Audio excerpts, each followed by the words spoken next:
మీ బంగారం తాకట్టులో ఉందా? విడిపించుకోలేక ఇబ్బందులు పడుతున్నారా? అయితే మీ బంగారాన్ని వెంటనే విడిపించి కొంటాం. గణేష్ గోల్డ్. మీరు సంప్రదించాల్సిన ఫోన్ నంబర్లు 9160-266-916, 8712619507. నమస్తే, వెల్కమ్ టు అవర్ ఛానల్. నేను మానస. ఈరోజు మనతో పాటు ఉన్నారు ప్రముఖ ఆధ్యాత్మికవేత్త, ప్రముఖ జ్యోతిష పండితులు బ్రహ్మశ్రీ చేబిఎం కిరణ్ శర్మ గురుగారు ఉన్నారు. గురుగారిని అడిగి మనకున్న సందేహాలను నివృత్తి చేసుకుందాం. నమస్కారం గురుగారు. అఖండ లక్ష్మీ ప్రాప్తిరస్తు. గురుగారు, సంకష్టహర చతుర్థి రాబోతుంది.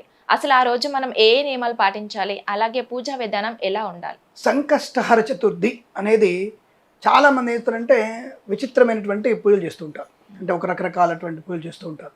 దానికి ఒక పద్ధతి ఉంటుంది. తప్పకుండా సంకష్టహర చతుర్థి ప్రదోష కాలంలో చేయాలి. అంటే సూర్యాస్తమయానికి 2 నిమిషాల ముందు ప్రారంభం చేయాలి. అప్పుడు ప్రారంభం చేసినటువంటి పూజకి సంకష్టహర చతుర్థి అని పూజ. రెండవది, ఎందుకు సాయంత్రమే చేయాలి?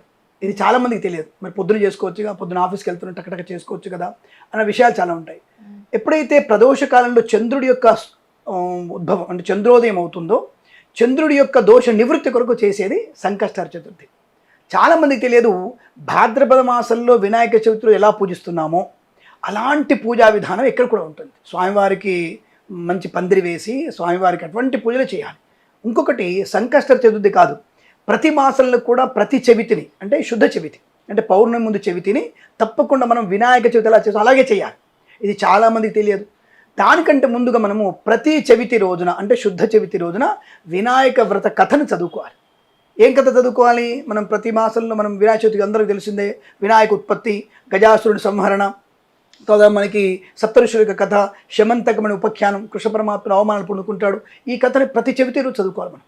అంటే మనకు ఉన్నటువంటి చంద్రుని వల్ల వచ్చినటువంటి నీలాప నిందలు పోగొట్టుకోవడానికి చేసేటువంటి పూజ. మరి వినాయక చవితి ఉదయం చేస్తాం కదా, అక్కడ వినాయక చవితి వ్రతాన్ని ఉదయం చేసి సాయంత్రం పూట వ్రత కథ చెప్పుకుంటాం మనం. అలా చెప్పారు, కథ సాయంత్రం చెప్పుకోని చెప్పారు. చెప్పుకొని అక్షతలు వేసుకొని మనం నమస్కారం, అప్పుడు కూడా చంద్రుని చూడకూడదు, నమస్కారం చేసుకొని హాయిగా మనం ఉండాలని చెప్పారు. అలాంటిదే సంకష్టహర చతుర్థి కూడా మనకి అటువంటి శుభయోగాన్ని కలిగిస్తుంది. ప్రదోష కాలంలో ఈ పూజ ప్రారంభం చేసి గరికతో స్వామివారికి గరికతో పూజ చేయాలి. చందనపు అభిషేకం చేయాలి స్వామివారికి. అంటే దేవాలయంలో చేసుకుంటారు, ఇళ్లలో కాకుండా దేవాలయంలో చేస్తారు. అటువంటి దేవాలయంలో స్వామివారిని చందనముతోనూ అలాగే పంచామృతములతోనూ అభిషేకం చేసి స్వామివారిని శుభ్రంగా అలంకరించిన తర్వాత గరికతో అష్టోత్తరనామం చెప్పాలి, గరికతో పూజ చేయాలి. ఆ సమయంలో స్వామివారికి కుడుములు, ఉండ్రాళ్ళు నైవేద్యంగా పెట్టాలి. ధూపము, దీపము, నైవేద్యము. ఈ కుడుములు, చెరుకు ముక్క, గరిక, అరటిపండు తప్పకుండా స్వామివారికి మనం సమర్పణ చేయాలి. ఈ యొక్క సమయంలోనే చాలామంది చేయరు. వినాయక ఉత్పత్తి కథని తప్పకుండా మనం భాద్రపద శుద్ధ చతుర్థి రోజున చదువుకున్నటువంటి కథని తప్పకుండా సంకష్టహర చతుర్థి రోజు చదవండి. మీ పక్క వాళ్ళకి వినబెట్టి చదవండి, లేదా మీరు వినుకుంటూ చదవండి. ఎలా అయినా సరే ఆ కథ చదువుకొని స్వామివారికి నమస్కారం చేసుకొని బయటికి వెళ్ళిపోతే సంకష్టహర చతుర్థి రోజున చేసినటువంటి పూజా పుణ్యఫలం వల్ల మనకి రుణ విమోచనం, రోగనాశనం కలుగుతుంది. కార్య విజయం కలుగుతుంది. ఫస్ట్ ఆఫ్ ఆల్ మనకి ఏ కార్యమైనా సునాయాసంగా పూర్తవడానికి అవకాశం ఉంటుంది. కాబట్టి అటువంటి వ్రతాన్ని మనం చేయడం వల్ల ప్రయోజనం బాగా ఉంటుంది. మనకి ఈ నెల దాదాపు 14వ తేదీ మనకు వచ్చే 2 రోజుల్లో మనకి సంక చతుర్థి ఉంది కాబట్టి తోడు చేయడం. చాలామందికి అనుమానం, స్వామివారికి ఎటువంటి వస్త్రాన్ని అలంకరింపజేయాలి? స్వామివారికి ఎరుపు కానివ్వండి, చందనపు రంగు వస్త్రాన్ని అలంకరింపజేస్తే స్వామివారు సంతుష్టుడవుతాడు. అలాగే స్వామివారికి సమర్పించే వస్త్రాన్ని మనం ప్రసాదంగా స్వీకరించి, మనం అంటే ఇప్పుడు ఆడవాళ్ళు జాకెట్ కుట్టించుకోవచ్చా, మగవాళ్ళ కండో మెళ్ళో వేసుకోవచ్చా అని అడుగుతుంటాం. తప్పకుండా ఆ ధోతిని మనం కట్టుకోవచ్చును. ఆడవాళ్ళు స్వామివారి సంబంధించినటువంటి చీర, రవిక కూడా మనం సమర్పించవచ్చు. స్వామి ఆడవాళ్ళు అంటే చీరలు సమర్పించా, స్వామివారు సమర్పించవచ్చా అంటే స్వామివారికి వస్త్రం సమర్పయ్యాను. నువ్వు చీర పెడుతున్నావు అని చెప్పేది కాదు. ఆయన చీర పెడితే ఆయన్ని అలా వాళ్ళ అమ్మకి ఇచ్చవచ్చుగా, ఆయనకి మనం సమర్పించి చీరని వాళ్ళ అమ్మగారు పార్వతీదేవికి ఇవ్వచ్చుగా, అలా అనుకోవచ్చుగా. అబ్బే, ఈ సూడో నాస్తికులు ఉంటారు కదా, వాళ్ళు అనవసరంగా వంకర టింకర మాట్లాడు ఉంటారు. అంటే నాస్తికులు, నేను ఉట్టి నాస్తికులు అన్నాను, సూడో నాస్తికులు. ఇంకా నా జ్యోతిష్యాన్ని సూడో జ్యోతిష్యం అని వాళ్ళు చాలా ఉంటారు కాబట్టి సూడో నాస్తికులు అంటారు. వాళ్ళ పేరు సూడో నాస్తికులు. అటువంటి వాళ్ళు చెప్పేటువంటి వ్యాఖ్యానాలు విని గణపతి చీర కట్టుకుంటాడా, ఇలాంటివి అనవసర వ్యాఖ్యానం చేస్తారు. కాబట్టి ఆ వస్త్రం సమర్పయామి, స్వామివారికి వస్త్రం సమర్పయామి. ఆడపిల్ల నువ్వు ఇచ్చేది వస్త్రం సమర్పయామి. ఆ స్వామివారికి ఇచ్చిన వస్త్రాన్ని ప్రసాదంగా భావించి మనం ఆ జాకెట్ ముక్క కట్టుకోవచ్చు. దానివల్ల ఇబ్బంది ఏం లేదు. స్వామివారికి యజ్ఞోపీతం, ధూపదీప నైవేద్యాలు చేసి మంగళారతి చేసి ప్రదక్షిణ చేసుకోవాలి. ఇక్కడ తప్పకుండా మీరు ఈ పూజ అంతా అయిపోయిన తర్వాత స్వామివారికి గుంజిళ్ళు తీయాలి. ప్రతి సంకష్ట చతుర్థిన 21 గుంజులు తప్పకుండా తీయాలి. ఈ విధంగా స్వామివారికి షోడశోపచార పూజ అంటే 16 రకాల పూజలు ఉంటాయి. స్వామివారి ఆవాహనం, ఆసనం, అర్ఘ్యం, పాద్యం, ఆసనం, అలాగే స్వామివారికి ఉపచయాలు, యజ్ఞోపీతం, వస్త్రధారణ, స్వామివారికి అలంకరణ, తర్వాత ధూపము, దీపము, నైవేద్యం, మంగళహారతి, ప్రదక్షిణ నమస్కారాలు ఇవన్నీ చేసి స్వామివారికి సాష్టాంగ నమస్కారం చేసుకొని ఆడవాళ్ళు మోకాళ్ళ మీద కూర్చొని నమస్కారం చేసుకొని స్వామివారికి గుంజిళ్ళు తీసి స్వామివారి కథను చెప్పుకొని ఇంటికి వెళ్ళిన వారికి సమస్త విజయాలు పొందుకునే అవకాశం ఖచ్చితంగా ఉంటుంది.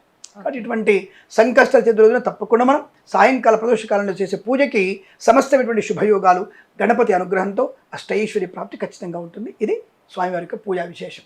గురుగారు, అలాగే సంకష్టహర చతుర్థి రోజు ఉపవాసం ఉంటే ఎలాంటి ఫలితం ఉంటుంది? ఒకటి శాస్త్రీయమైనటువంటి విధానం చూసుకుంటే, అంటే మీ సైన్స్, అంటే మీలాంటి వాళ్ళు సైన్స్ ఎక్కువ నమ్ముతుంటారు కదా, ఆ సైన్స్ ప్రకారంగా మనకి నెలలో కనీసం 4 లేదా 5 రోజులు శరీరంలో ఎటువంటి ఆహారం తీసుకోకుండా కేవలం జలం మాత్రమే తీసుకొని ఆ శరీరాన్ని అలా ఉంచడం వల్ల, అంటే కడుపుని ఎటువంటి పదార్థాలని ఉంచడం వల్ల అనేక రకాల ధాతువులు, అలాగే మనకి హార్మోన్స్, అలాగే వైట్ బ్యాక్టీరియా మరియు ఎర్ర రక్త కణాలు అంటే రెడ్ సెల్స్ కూడా ఎక్కువగా ఉత్పత్తి మీరు అనుకో సైన్స్ చెప్తోంది.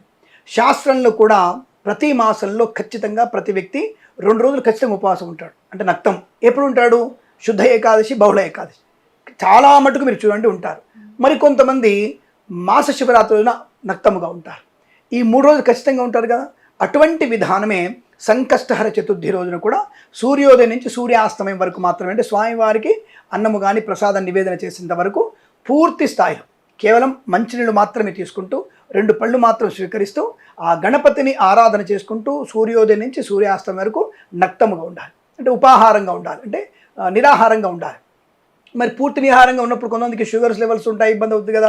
మరి అన్నప్పుడు శరీర మాధ్యం కలు ధర్మశాస్త్రం, శరీరం అనేది మనకు కొంత ప్రయోజనాన్ని కలిగించేంత వరకు మన శరీరం మనకి పూజ కోసం మనకి అనుసరించే వరకు, పూజను అనుసరించే వరకు శక్తి కలగదా.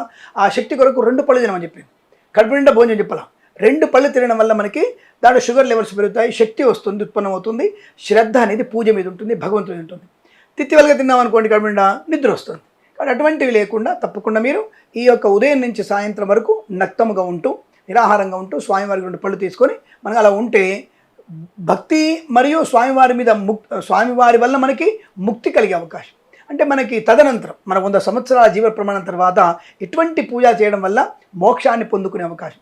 అంటే ఆరోగ్యపరమైనటువంటి అనుకూలత, అలాగే భగవంతుని సేవ అనేది మనకి అంతిమ కాలంలో మోక్షాన్ని ప్రసాదించడం, జీవించినంత కాలం కూడా ఎటువంటి నిరాహారం వల్ల ఆరోగ్యవంతమైన సులక్షణాన్ని పొందుకొని సంపూర్ణ చైతన్యం ద్వారా చేసే పనిలో ప్రయోజనాన్ని పొందుకుంటాం. కాబట్టి నిరాహారంగా ఉండడం సాయంత్రం వరకు, రాత్రి స్వామివారి నివేదన చేసి మనం భోజనం చేయడం అనేది తప్పకుండా శాస్త్రం చెప్పబడింది. మరి రాత్రి కూడా తప్పకుండా భోజనం చేయాలి. మరునాడు వరకు ఉపవాసం ఉండడం ఎక్కడ చెప్పలేదు, నక్తం ఉండొద్దు. రాత్రి స్వామివారి పూజ అయిన తర్వాత 7కో 7:30కో పూజ అయిపోతుంది. అయిపోగానే శుభ్రంగా ప్రసాదం తిని ఇంటికి వెళ్ళి శుభ్రంగా ఓన్లీ వెజిటేరియన్ మాత్రమే భోజనం చేయండి. అటువంటి వల్ల స్వామివారి అనుగ్రహాన్ని పొందుకోవచ్చు, అనుకూలంగా శుభయోగాలు ఉంటాయి. ఓకే గురుగారు, మంచి విశ్లేషణ అందించారు. సంకష్టహర చతుర్థి రోజు మనం ఏ నియమాలు పాటించాలి, ఎలా పూజ చేయాలి అనే దాని గురించి మంచి విశ్లేషణ గురుగారు. ధన్యవాదాలు. సర్వే జనా సుఖినో భవంతు. అఖండ ఐశ్వర్యమస్తు. నమస్కారం.